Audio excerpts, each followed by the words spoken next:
Subscribe ಮಾಡಿ, bell icon ಅನ್ನು click ಮಾಡಿ. ನೀತಿ ಸಾರ ಶ್ರೀ ಗರುಡನೀತಿ.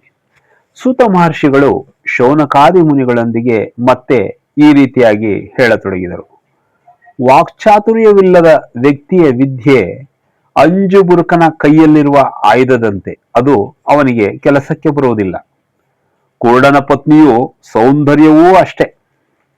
ಸುಂದರ ಭೋಜ್ಯ ಪದಾರ್ಥಗಳು ಇದ್ದು ಅವುಗಳನ್ನು ಜೀರ್ಣಿಸಿಕೊಳ್ಳುವ ಶಕ್ತಿ ರೂಪವಾದಿಯಾದ ಪತ್ನಿ, ಆಕೆಯನ್ನು ಎಲ್ಲಾ ರೀತಿಯಲ್ಲೂ ಸಂತೃಪ್ತಿಪಡಿಸುವಂತಹ ಶಕ್ತಿ, ದಶ ವೈಭವಗಳು, ದಾನ ಮಾಡುವ ಬುದ್ಧಿ, ಇವೆಲ್ಲವೂ ಒಳ್ಳೆಯ ತಪಸ್ಸನ್ನು ಆಚರಿಸಿದವರಿಗೆ ಲಭಿಸುತ್ತದೆ. ವೇದಕ್ಕೆ ಫಲ ಅಗ್ನಿಹೋತ್ರ, ವಿದ್ಯೆಯ ಫಲ ಶೀಲ, ಸದಾಚಾರ, ಸ್ತ್ರೀಯಿಂದ ಲಾಭ, ರತಿಯಲ್ಲಿ ಸುಖ, ಪುತ್ರ ಪ್ರಾಪ್ತಿ. ಅದೇ ರೀತಿ ಧನವಿರುವುದೇ ದಾನ ಮಾಡುವುದಕ್ಕಾಗಿ, ಭೋಗ ವಿಲಾಸವನ್ನು ಅನುಭವಿಸುವುದಕ್ಕಾಗಿಯೇ. ಧನವಿರಬೇಕೇ ಹೊರತು ಅನರ್ಥಗಳನ್ನು ತಂದಿಡುವ ಧನವು ಒಳ್ಳೆಯದಲ್ಲ. ಮಣಿಯನ್ನು ಬಯಸಬಹುದು, ಆವಿನ ಹೆಡೆಯ ಮೇಲಿರುವ ಮಣಿಗಾಗಿ ಆತರ ಪಡಬಾರದು. ಅಗ್ನಿಹೋತ್ರಕ್ಕಾಗಿ ಆಯುಷ್ಯಾನ್ನವನ್ನು ಕೆಳಸ್ಥಾಯಿಯವನ ಬಳಿಯಿಂದಲೂ ಸಹ ಗ್ರಹಿಸಬಹುದು. ಸುಭಾಷಿತವನ್ನು ಕಿರಿಯರಿಂದಲಾದರೂ ಕೇಳಿ ಆಧರಿಸಬೇಕು. ಸ್ವರ್ಣವು ಅಪವಿತ್ರ ಸ್ಥಾನದಲ್ಲಿದ್ದರೂ ಪಡೆಯಬಹುದು. ಅದೇ ರೀತಿ ನೀಚ ವ್ಯಕ್ತಿಯ ಬಳಿಯಲ್ಲಿ ಶ್ರೇಷ್ಠ ವಿದ್ಯೆ ಇದ್ದರೂ ನಿಸ್ಸಂಕೋಚವಾಗಿ ಆ ವಿದ್ಯೆಯನ್ನು ಕಲಿಯಬಹುದು. ಮಹಾರಾಜನೊಂದಿಗೆ ಸ್ನೇಹವು ಒಳ್ಳೆಯದಲ್ಲ. ಸ್ತ್ರೀ ಶಿಶುಗಳು ಮಾತ್ರವೇ ಜನಿಸುವ ಕುಟುಂಬವು ಯಜ್ಞ ಯಾಗಾದಿಗಳನ್ನು ಮಾಡಿಯಾದರೂ ಪುತ್ರ ಸಂತಾನವನ್ನು ಪಡೆಯಲೇಬೇಕು.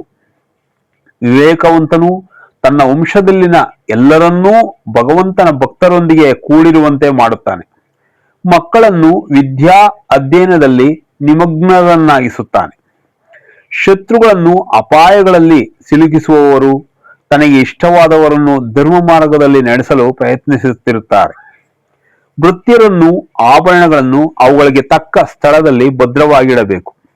ಚೂಡಾಮಣಿಯನ್ನು ಕಾಲಿಗೆ ಧರಿಸಲಾಗುವುದಿಲ್ಲವಲ್ಲ, ಆದ್ದರಿಂದ ಭೃತ್ಯನನ್ನು ಕರುಣಿಸಬಹುದು, ಆದರೆ ತಲೆಯ ಮೇಲೆ ಕೂರಿಸಿಕೊಳ್ಳಬಾರದು. ಮನಸ್ವಿಯಾದ ಮನುಜನು ಹೂಗುಚ್ಛದಂತೆ ನರರ ತಲೆಯ ಮೇಲಾದರೂ ಇರಬೇಕು, ಇಲ್ಲವಾದಲ್ಲಿ ಗಿಡದಲ್ಲಿಯೇ ಉದುರಿ ಹೋಗಬೇಕು. ಮಣಿಯು ಮೇಣವು ಒಟ್ಟಿಗೆ ಇರಬಹುದು. ಸ್ವಚ್ಛವಾಗಿ ಸ್ವಯಂ ಪ್ರಕಾಶಿಸುವ ಮಣಿಯನ್ನು ಮೇಣದ ಸಹಾಯದೊಂದಿಗೆ ಆಭರಣಗಳಲ್ಲಿ ಒದಗಿಸಿರುತ್ತಾರೆ. ಆದರೂ ಅವುಗಳ ಮೌಲ್ಯವು ಅವುಗಳಿಗಿರುತ್ತದೆ. ಕುದುರೆ, ಆನೆ, ಕಬ್ಬಿಣ, ಕೋಲು, ಕಲ್ಲು, ಬಟ್ಟೆ, ಹೆಣ್ಣು, ಗಂಡು, ನೀರು ಇವೆಲ್ಲವೂ ಸೇರಿ ಒಂದೇ ಕಡೆ ಇರಬಹುದು, ಆದರೆ ಅವುಗಳಿಗಿರುವ ಬೆಲೆಯು ಅವುಗಳಿಗಿರುತ್ತದೆ. ಅರ್ಥದಿಂದ ಸಾಮಾನ್ಯವಾಗಿ ಬರುವ ಅನರ್ಥಗಳು ದೈವಾನುಗ್ರಹವಿರುವವನಿಗೆ ಬರುವುದಿಲ್ಲ. ಆದ್ದರಿಂದ ದೇವರನ್ನು ಪೂಜಿಸಬೇಕು. ಕೆಲವು ಪರಿಸ್ಥಿತಿಗಳಲ್ಲಿ ನಾಚಿಕೆ ಪಡುವುದು ಒಳ್ಳೆಯದಲ್ಲ. ಹಣ ಬರಬೇಕಾದ ಕಡೆ ಪ್ರಯೋಗಗಳಲ್ಲಿ, ಕಾರ್ಯಸಿದ್ಧಿ ಪ್ರಯತ್ನದಲ್ಲಿಯೂ, ಊಟದ ಸಮಯ, ಸಂಸಾರ ವ್ಯವಹಾರಗಳಲ್ಲಿ ನಾಚಿಕೆ ಪಡುವುದನ್ನು ಬಿಟ್ಟು ಬಿಡಬೇಕು. ದಾನ ಧರ್ಮಗಳಿಲ್ಲದ ಕಡೆ, ಬಂದು ಹೋಗುವವರಿಲ್ಲದ ಕಡೆ, ಜನರು ನಾಚಿಕೆಯನ್ನು ತೋರದ ಕಡೆ, ಅದು ಎಷ್ಟು ಸುಂದರವಾಗಿ ಇರುವ ಗ್ರಾಮವಾದರೂ ನಗರವಾದರೂ ಸರಿ, ಒಂದು ದಿನವಾದರೂ ಅಂತಹ ಕಡೆ ಇರಬಾರದು.